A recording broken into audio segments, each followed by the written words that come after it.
আসসালামু আলাইকুম। সম্মানিত দর্শক শ্রোতা, আপনাদের সবাইকে সাদর আমন্ত্রণ এবং শুভেচ্ছা জানাচ্ছি। আজকে কিছু কথা বলবো আপনার ওই যে রিসেন্টলি চট্টগ্রাম ভার্সিটির যে নির্বাচন হইল এটা নিয়ে।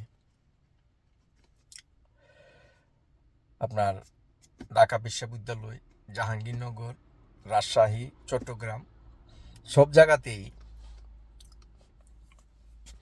শিবিরের লাইন, যেটাকে বলে আর কি যে ল্যান্ডস্লাইড ভিক্টোরি, ভূমিধস জয়, সেটা তারা পাইছে। পাওয়ার পরে চট্টগ্রাম যেটা দেখলাম এবং ঢাকাতে যেটা দেখলাম, শিবিরের যে স্টুডেন্টরা আছে, ছাত্ররা আছে, কিংবা তাদের যে সমর্থকরা আছে, তারা কিন্তু হই হুল্লা কিংবা আনন্দ উল্লাস করে নাই। যেমন দেখলাম নির্বাচনের পরপরই এই বিএনপির ছাত্রদলের যে ক্যান্ডিডেট আছিল এবং তারা যে সমর্থক আছিল, তারা ওই যে লুঙ্গি ডান্স করছে। আর শিবিরের ছেলেপেলেরা যে আগের দিন ইলেকশন হয়েছে, ময়লা আবর্জনা ক্যাম্পাসে ইউনিভার্সিটির বিভিন্ন জায়গাতে আছে, তারা এইগুলি সাফসুতরাতে লাগিয়ে গেছে এবং এটা সম্পূর্ণভাবে সাফসুতরা করছে। এতে করে যাইয়া সাধারণ যে স্টুডেন্ট আছে, তারা শিবিরকে বাঁচা নিছে, যে শিবির হইল হেল্পফুল এবং শিবিরের কাছে তারা নিরাপদ। আর অপোজিট সাইড দিক হইল যে বিএনপির কাছে আজকাইলের কোনো ছেলে মেয়ে তারা আপনার ওই যে বিশ্বাস করতে পারে না, কারণ তাদের অ্যাটিটিউড, যে ভাবমূর্তি, চলাচলতি, এটা মানে বুঝাইতে চায় যে আমরা একটা হেডম আছে, আমরা একটা রাজনৈতিক দলেরই, আমরা যা খুশি তা করতে পারবো। এই কারণে তাদেরকে পছন্দ করে না। আর এটা স্বাভাবিক। এখনের দিন তো আপনার ওই যে হাতে মোটর ভিতরে সারা দুনিয়া, অ্যান্ড্রয়েড ফোন থাকলে সে আপনার এই সব কিছু মিনিটের ভিতরে সমস্ত ওয়ার্ল্ড ঘুরে আসতে পারে। তো বিএনপি একটা এত বড় রাজনৈতিক দল, বর্তমানে আওয়ামী লীগও মাঠে নাই, তারা তো আপনি যে ভিক্টোরিটা হয়েছে এই জামাত শিবিরের, এটা তো তারার হওয়ার কথা ছিল। কারণ বিএনপি যেভাবে আওয়ামী লীগের হয়ে সার্ভ করতেছে বিভিন্ন জিনিসে, এত করে তারা ধরে নিছিল যে এই আওয়ামী লীগের ভোটগুলি বিএনপির কাছে যাবে। কিন্তু এটা উল্টা, আওয়ামী লীগরে বিএনপির লোকজন চিনে না। আওয়ামী লীগ এবং ভালো করে বুঝতেছে, টের পাইতেছে, আওয়ামী লীগ যত চাঁদাবাজি হইতেছে বেশিরভাগই আওয়ামী লীগের নেতাদের কাছ থেকে বিএনপির লোকরা চাঁদাবাজি করতেছে। টাকা টুকা আনাইলে মামলা দিবে, এই করবে সেই করবে। এখন তাদের তো ছেলে মেয়েরা ইউনিভার্সিটি আছে না, তারা তো জানে এইগুলি, তারা অতিষ্ঠ হয়ে গেছে। অতিষ্ঠ হয়ে চিন্তা ভাবনা করছে যে আমরা বিএনপির দরকার নেই, আমরা জামাতরে ভোট দিব। এখন অনেকে বলতেছে যে এটা জাতীয় নির্বাচনে কোনো প্রভাব পড়বে না। অবশ্যই পড়বে, ছোট আকারে হোক আর বড় আকারে হোক, এটা একটা প্রভাব পড়বে। কারণ যে স্টুডেন্টগুলি এখানে এই যে 30,000, 14,000, 20,000 ভোট আছে, তার ফ্যামিলি আছে না, মা বাপ আছে না, তারা তো তাদেরকে বলবে গেল এইটা।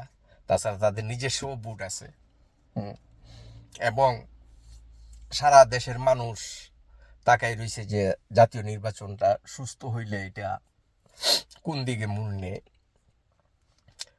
এটা আমরাও চাই যে বিএনপি ক্ষমতায় আসুক, কিন্তু ওই যে আগের বিএনপি আর এই বিএনপির ভিতরে তফাত আছে। আর বিএনপির ভিতরে নতুন কোন নেতৃত্ব দেখতে পাইতেছি না। ওই ব্রিটিশ আমলে যারা দুর্নীতিতে চ্যাম্পিয়ন আছিল, এরাই আছে এখন পর্যন্ত, আর এরা দুর্নীতি কইরেই যাইতেছে। ওই যে নিপুণ রয়, তারপরে তার শ্বশুর, তার বাপ প্রকাশ্যে চাঁদাবাজি করে, কথা বুঝছেন, এবং থানার ওসি এসপি রে জঘন্য ভাষাতে হুমকি দেয় তারা, যে তাদের কথা শুনতেই হবে। এখন সরকারে না গিয়ে ওই অলিখিতভাবে একটা সরকার চালাইতেছে। আমার কাছে যে জিনিসটা আমি উপলব্ধি করতে পারলাম আর কি। তো এতে কইরা মানে বিএনপির দলের জন্যে অসুবিধা হইতেছে, বিপদ ডেকে আনতেছেন, কারণ মানুষের দিন দিন আপনাদের প্রতি আস্থা উঠে যাইতেছে। মানুষ যে ভরসা করতো, ভরসার জায়গাটা কোথায়? এই যে চাঁদাবাজিটা আপনারা কন্ট্রোল করতে পারতেছেন না, এত চাঁদাবাজি। আপনার ওই যে আপনারা বলতেছেন যে আমরা তো বহিষ্কার করতেছি, তো বহিষ্কার করে কি করবেন? হ্যাঁ, এটা কিভাবে একেবারে গোড়ার থেকে মানুন যায় ওইটা চেষ্টা করেন না কেন? এখন তো মানুষের প্রশ্ন তুলছে যে নিজের দলের ভিতরেই যদি দলরে ঠিক না রাখতে পারে, তাইলে এত বড় দেশ, এতগুলি পার্টি আছে, এগুলি তারা ঠিক রাখবে কেমনি? কোনো রাস্তা আছে? রাস্তা নাই। আর বর্তমানে আওয়ামী লীগ রয়ের উপরে ভর করিয়া বিএনপিরে দিয়া বিভিন্ন কথা বলাইতেছে, যা তারা বললো এটা বিএনপির মুখ দিয়ে আনতেছে। আর বিএনপি ধ্বংস করতে তো বেশি মানুষের দরকার, অন্য মানুষের দরকার নাই। তাদের ভিতরে তো 4-5 জন মানুষ আছে বিএনপির ধ্বংস করার জন্য যথেষ্ট। একজন হইল ফজলুর রহমান, যার নাম দিছে ওই যে ফজা পাগলা। তারপরে আছে আপনার রুমিন ফারহানা, এরপরে আছে নীলুফা চৌধুরী, এরপরে আছে আপনার ওই কি বলে ওই বগুড়ারই তো হারুন, আর তার ওয়াইফ পাপিয়া। এই এই ধরনের কয়েকজন লোক থাকলে আর অন্য কোনো মানুষের দরকার হইব না যে এই রে এই বিএনপির ধ্বংস করতে। বিএনপি, জিয়াউর রহমানের বিএনপি খুব ভালো বিএনপি আসিল, খালেদা জিয়ার এটা আসিল। বর্তমান বিএনপি লেজুর সারা, তারেক রহমান কিভাবে দেশে আসবে? এই বিএনপি নিয়ে ধরা কথার কথা দইরা নিলাম, ক্ষমতা গেল, ক্ষমতা যাই টিকা থাকতে পারবো নি? ক্ষমতা যাওয়ার পরই তো তাদেরকে ভোর করে আওয়ামী লীগ আসবে। আর আওয়ামী লীগের এইবারের যে কামব্যাকটা হবে না, এইটা খুব মানে এরকম একটা কামব্যাক হবে যে এটা বাংলাদেশের মানুষ কল্পনা করতে পারে না। 75 পরে আইসা ইয়ে করছে, এরপরও তারা কয়েকবারই হয়েছে। এইবারে এটা খুব বিকট আকার ধারণ করবে, আর এইটার শিকার হবে বিএনপি। তারারও যে রোড তো প্ল্যানই এটা, যে বিএনপির ক্ষমতা বসাইয়া 6-7 বছরের মাধ্যমে একটা আন্দোলন কইরা তাদেরকে ক্ষমতা থেকে বিতাড়িত করব। ওই যে জাতীয় সরকারের প্রস্তাব দিছিল, এটা সবচেয়ে বেস্ট ছিল। তারেক রহমান প্রাইম মিনিস্টার হইতো, জামাতের আমির ডেপুটি প্রাইম মিনিস্টার, এরপর একজনের প্রেসিডেন্ট, একজন এরকম ভাবে জাতীয় সরকার সব পার্টি থেকে নেওয়া হইতো। তখন আওয়ামী লীগ একা হয়ে যাইতো, কিছু করতে ভালো হইলে না। এখন তার ওইটা করছে না, তখন আওয়ামী লীগ যখন আন্দোলনে আসবে, তখন তো সব পার্টি আবার ওই যে আপনাদের বিরুদ্ধে যে দাঁড়াবে। কারণ এই সমস্ত পার্টি তো সব চেষ্টা করছে, আপনারা গেছেন না যে না আমরা জাতীয় ইয়েতে যাব না, আপনারা মনে করছেন যে আমরা দেশ যে চালাইতে পারবে। এখন হইল নিউ জেনারেশনের ছেলে মেয়ে, তাদেরকে বুঝা ওটা বড় মুশকিল। আর আগের মতো স্বৈরাতন্ত্র হওয়ার কোনো ইয়েই নাই, ফেসিবাদ হওয়ার কোনো জায়গাই নাই বাংলাদেশে। ওই যে তারা তো বলতেছে আমরা এখনো বইরা বাড়ি ঘরে যাই না, রাস্তাঘাটে আমরা এখনো আছি। যারা আন্দোলন করছে তারা সত্যি আছে। তো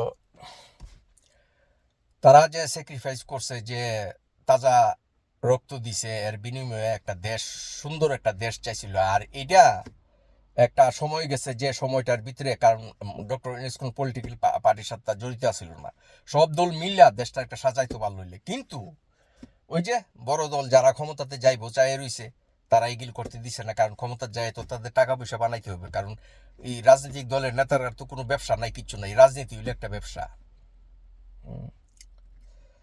তো এই ইউনিভার্সিটিগুলির দিকে তাকাইয়া তারেক জিয়াকে বলবো যে আপনার পার্টির দিকে আপনার মনোযোগ দেওয়া দরকার। আপনি বিদেশ বইয়া যে অনলাইনে যে পার্টি চালাইতেছেন, এইভাবে পার্টি চলবে না। আর কিছু লোক চাও না আপনি দেশে আসেন, তারা আপনার বাইরে রাখতে চা রাইখা তাদের তারা তারা তাদের ওই যে কি বলে এই ফায়দা লুটার জন্য।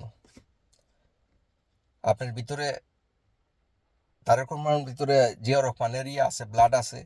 সো সে মানে দুর্নীতিকে সহ্য করবে না এবং নিজেও করবে না।